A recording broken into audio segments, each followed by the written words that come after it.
Welcome to What's Neat for February 2016. I'm your host Ken Patterson, and this month we've got a great show. We're going to start off the show with Michael Buddy, who built some beautiful trailers from scratch.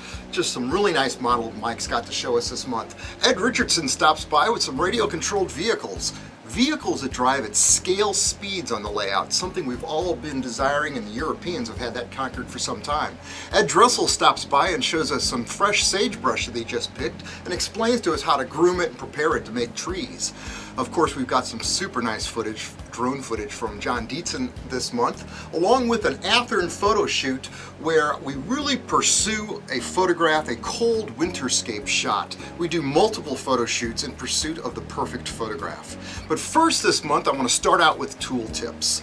I picked up one of these new Dremel micro machines the other day, and it's really a small, easy to hold machine. It's got a light on the front, and I'll tell you what, this little thing's got power. I was able to cut HO scale track with no problem. It works super good for drilling the holes in our structures right before we put our nut and bolt castings in, because it's got a nice, easy to hold smallness about it that I really kind of like. As you see, it's smaller than the Dremel that we featured in the show about 4 months back, but yet it's still got enough power that I was able to cut through garden railroad track with it. And at the same time, it's got some nice features such as lithium-ion batteries. Now, my old Dremel that I had 20 years ago, I really liked it because of its size, but of course it had Nikon batteries in it, and those developed memories and eventually just quit working. You're not going to have that problem with this device, so check it out if it's something you're thinking about. Dremel's got a new small machine here that's a mighty little mite, and I think it's perfect for what we use for the hobby.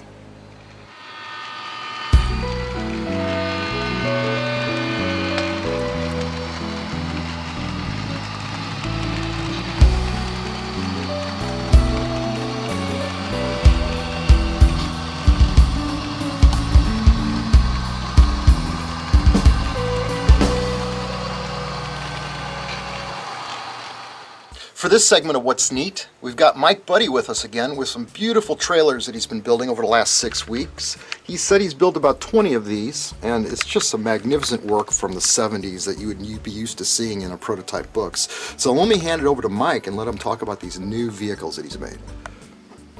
Hi, these are drop frame trailers that were popular in the maybe early to mid 70s, late 70s.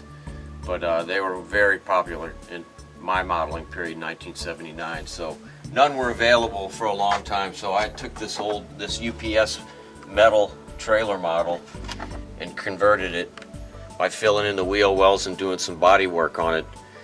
And then I made a rubber mold of it, and I poured my own resin castings. I did doors, nose, and then both sides. Then I did the styrene. Used styrene for the top and the bottom, but anyway, I've made about 20 trailers. Did a little variations on them to make them different prototypes and to represent different railroads, and made some side door ones here. I took a casting off of the back door of one of the trailers and made these side door versions here, which Santa Fe and Penn Central had a lot of. So now that I spent all the time doing that, Trainworks has come out with their own version of this model. So this is all for nothing, but it was fun doing it. So that's what I did. Well, thanks a lot for sharing this with us, Mike. These are some pretty cool looking models, man. All right, well, thanks. See you next time.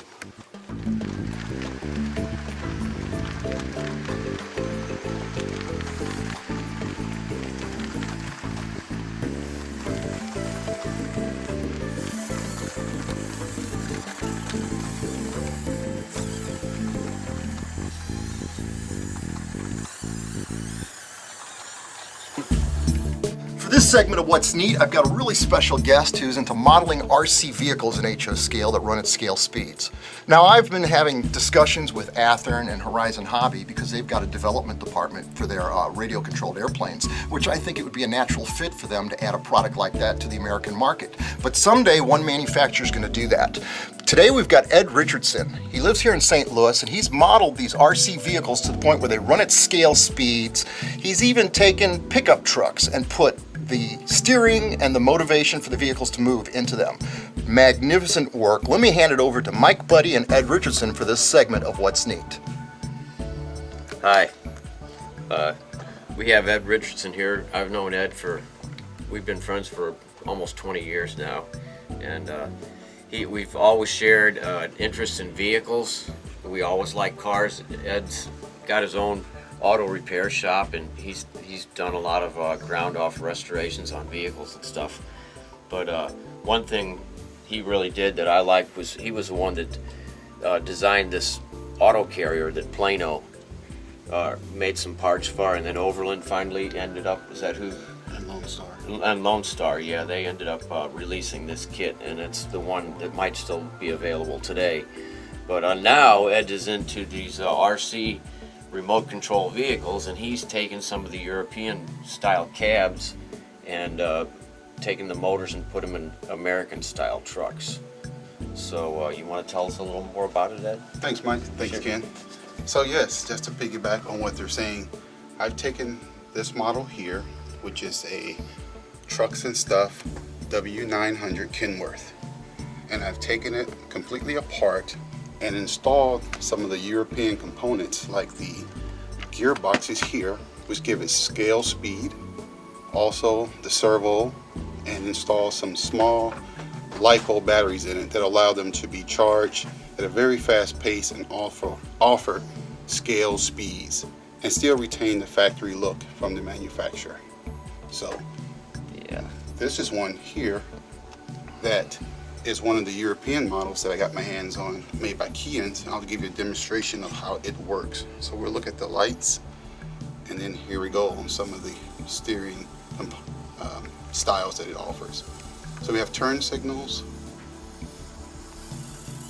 and scale speed. That's what's important.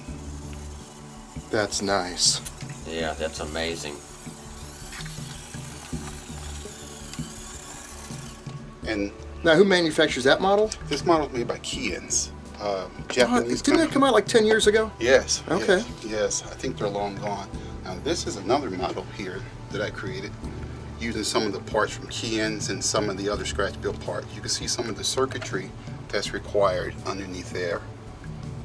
And this unit also has scale speeds with an American cab on it. So you can see that the options are limitless as far as your imagination will go.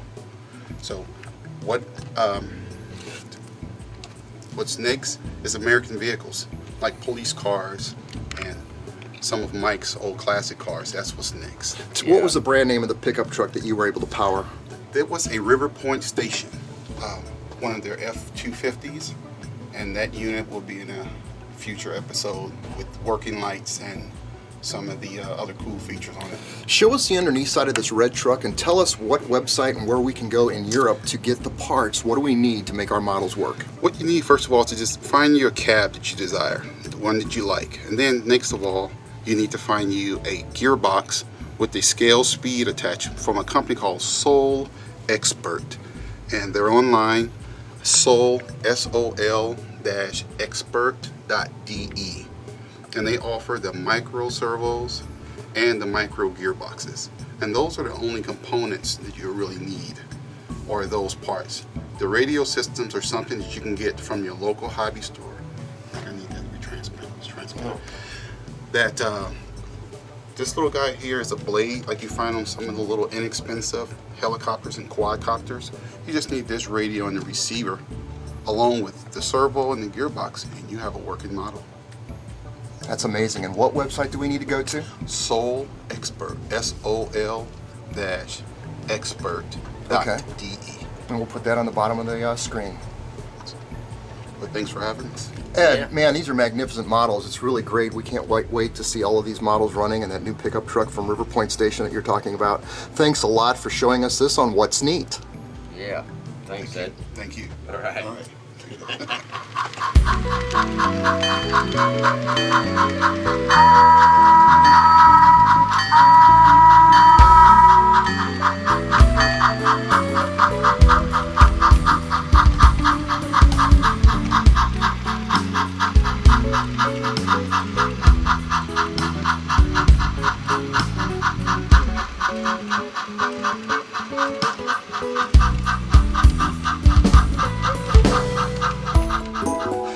segment of What's Neat, I'd like you to meet an old friend of mine, Ed Dressel. Now, Ed and I used to work on the Midwest Valley Modelers layout together back in the early 90s, and we also worked on a layout owned by a fellow named Bill Waymeyer. A beautiful layout out in St. Charles. It was the Katy layout that Bill was building. And there's one thing that we learned on working on that layout early, and that was the lifelike trees and the pre-made trees just didn't look as realistic as sagebrush trees. And that's something that we tried to do, is to make our scenery look very believable and very nice. So today I'd like you to meet my friend Ed Dressel, a great guy who brought me a whole load of sagebrush fresh from Colorado in the last few hours. And I just kind of like him to talk a little bit about this. Where do you find great product like this for making trees for our layouts? Well, Ken, obviously living in Colorado for the past 20 years, been able to traverse the different terrains and travel through it. This is actually from the southwest region of Colorado. There's 6 different species of sagebrush, many giving you different textures and colors. This specifically, again, was salvaged along the New Mexico-Colorado border. But there's different species that range all the way out to Lyman, Colorado on the plains. You know, we spent a lot of time in Model Railroad trying to do 2 different things. One is recreate hardscapes of actual locomotives and cars and structures, and then we spend the other half trying to replicate Mother Nature. And there's no better way to actually do that than with a realistic tree that is formed by the nature. These things smell really good. Well, now, sage. This is sagebrush in its raw form. I've never actually seen it. Like when you buy the sagebrush in stores, you don't have these leaves on it. So what do you do? What do you do to process this to get it ready to use on the layout? Typically, I take a hard wire brush for cleaning metal and kind of break it through there, and it gets all the loose debris, removes all the extra dead sage leaves, and it kind of preps all the bark and stuff for making it ready. This looks great. Now I've got a video coming out on kenpatterson.com where we're going to discuss 7 different ways to make trees, and sagebrush is one way to do it. And I look forward to taking some of this material and turning it into realistic looking vegetation. Look forward to more different species coming too as well, Ken. Man, Ed, I wish you lived in town, man. We do a lot of good video for the show, but thank you for bringing this material. Absolutely, Ken. Pleasure.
For this segment of What's Neat, I've been asked by Athearn to create another cold winterscape photograph.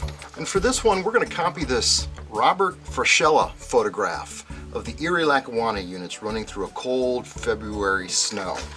Now, using artists' paintings to recreate shots is nothing new. It's always been handy to do that. I've done it for years with Howard Fogg's work. And the nice thing about artists is they usually take and they remove the telephone poles and position the trees and all the scenery. In other words, your photographs, they're already been thought about and they're laid out. So all the work, all the answers to making our photographs look better is in the paintings. And so that's why it's helpful to use painters. Another favorite painter that I like to emulate the work of is Jesse Barnes. Now Jesse Barnes calls himself the painter of light. And what he does is he paints really dark scape type photographs or type of paintings where the moon is prevalent and the shots are usually done at night and a lot of snow time photographs. Now it's Jesse's work that inspired me to do the shot that I showed you last December of this 2004 cover photograph that I did for Christmas for Mainline Modeler. And it's also the same painter that inspired me to do this photograph in 2013 for Blackstone Models, when I recreated the shot of the dark moon, but yet the light of the spirit of the house in the holidays was evident as I pulled the Christmas tree up the front porch. So working with painters' photographs is always a good thing to do. In order to finish this Athearn job, what I'm going to have to do now is build the scene, and it's going to be about 8 feet long. And I'll design the scene by looking through the viewfinder of the camera. I'll use code 83 rails on the main line and code 70 on the siding track, just like in the painting where everything is set up just to match. The entire scene will be painted with white latex paint as a base because this is going to be a white photograph. Now I'll carve the scene so that the siding tracks are just a little bit lower than the main line as per prototype modeling and also per the picture that we're copying. All of the tracks will be soldered together so that I can run the DCC outside to power the lights in the locomotive during the photographing process. The track will be glued down with liquid nails, and then I will ballast the scene so that the plaster and the snow will settle in a believable manner between the ties without having great gaps right there. And then you've got to figure that Chris Palomares needs to come by and then instruct me on exactly the consist of cars that he'd like to have in the photograph. And then at that point, we're ready to pursue a really good photograph. Not just a normal shot, but something where I'm going to actually do multiple photo shoots on this, try a couple of different things, and see if we can't just knock this one out of the park, and if nothing else, at least nail the painting. So let's see what happens next.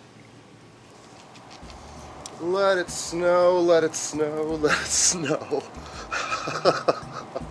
Look at that, it's going to be perfect. Just sift it out, just right through the screen. It's going to be a real light snow. Just enough to cover up the details, but you still see the details.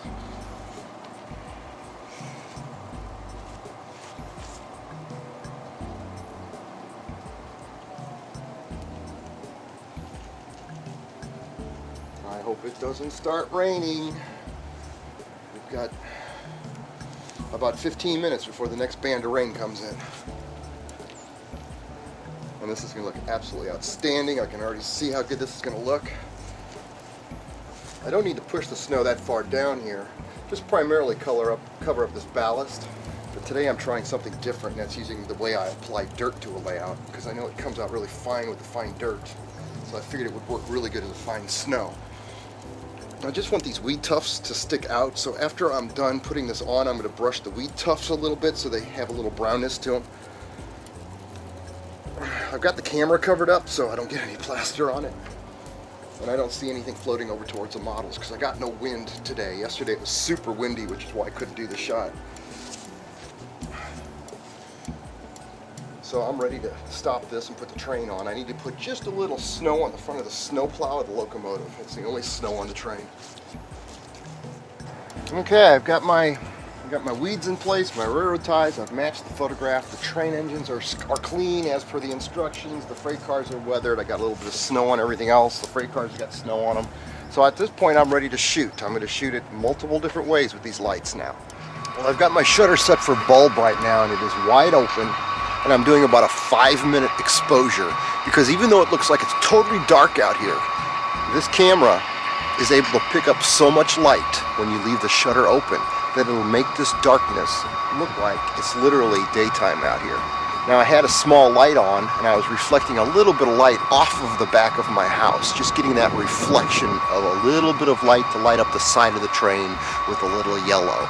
So I'm pretty sure if we just wait another few minutes, about 3 more minutes on this exposure, I'll show you how this shot will come out.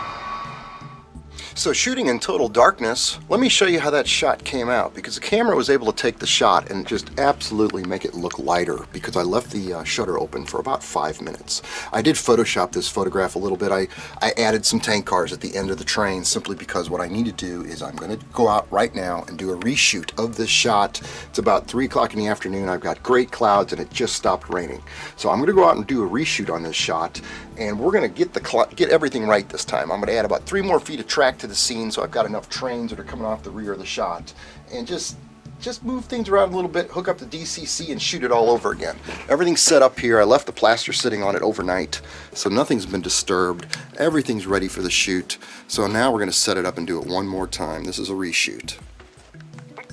Now I'm going to run the DCC system outside to the snow scene, and the way I do that is I use these heavy 12 or 10 gauge power cords, and that way I just remember never to plug this in to a real electric. I've done that once, but I just run these cords outside, plug one end into the DCC system, and then I'll hook the other end up to the layout over here with some alligator clips. That way we'll have lit headlights for the shot. Okay, here we are on reshoot. I've got the shot set up, and today, instead of shooting 5-minute exposures, it's light enough out that I can do half-inch exposures, or half-second exposures. Did I say inch? Anyway, the plan now is to use Helicon Focus on this because it's light enough outside that we can take that program and use it to our benefit on this shot and get all the freight cars way far in the back distance and the weeds in the foreground to be just perfectly in sharpness. So that's the plan now. I've got the camera all set up, so I'll let you watch me do it in real time here. I'm starting at the rear freight cars just like we did the Bluff a few months back when we showed how to use this program. Half-second exposures. I'm just focusing, working my way up the train.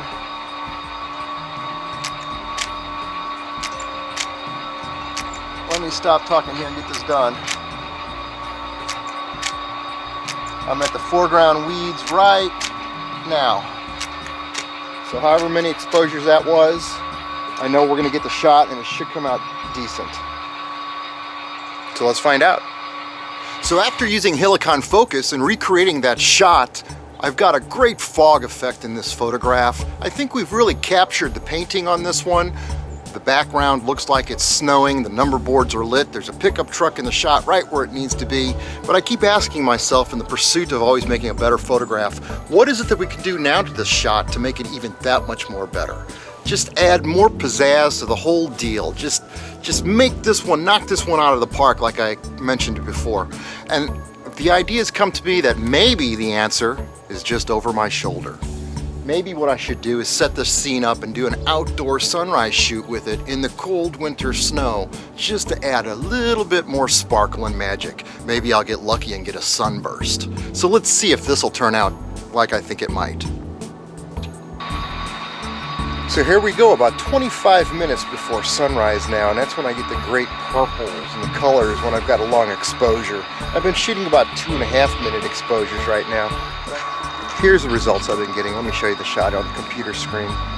As you can see, I'm getting good purples, I'm getting some good color, but now I'm going to wait. And over the next 25 minutes, we're going to get a great shot because the sun's going to rise just about at that time. So, well, let's see what happens here in the next 20 minutes or so. So here's our moment. I've got our DCC hooked up. I've got a beautiful sunrise. I've been shooting exposures of about 1/2 second through 1 second.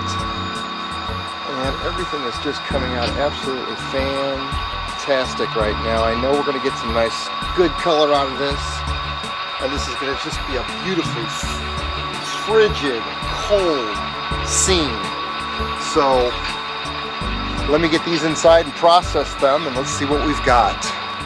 And after coming back inside and looking at the photographs of the sunrise shoot on the computer, I think we've really captured it.